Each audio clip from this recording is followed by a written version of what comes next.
రామసేతు నిర్మాణానికి ఆ చుట్టుపక్కల ప్రాంతాల్లో ఉండే చెట్లు, రాళ్లు, కొండలు, గుట్టలు సరిపోకపోవడంతో హనుమంతుడు హిమాలయాలకు వెళ్లి గోవర్ధనగిరిని పెకిలించే ప్రయత్నం చేశాడు. కానీ హనుమంతుడు ఎంత ప్రయత్నించినా గోవర్ధనుడు అంగుళం కూడా కదల్లేదు.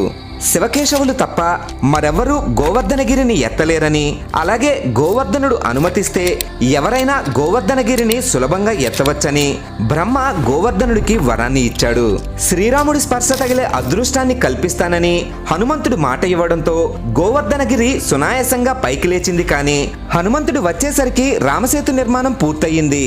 గోవర్ధనగిరిని విడిచిపెట్టలేక హనుమంతుడు శ్రీరాముడి దగ్గరికి వెళ్లి గోవర్ధనుడికి తాను మాట ఇచ్చిన సంగతిని వివరించాడు.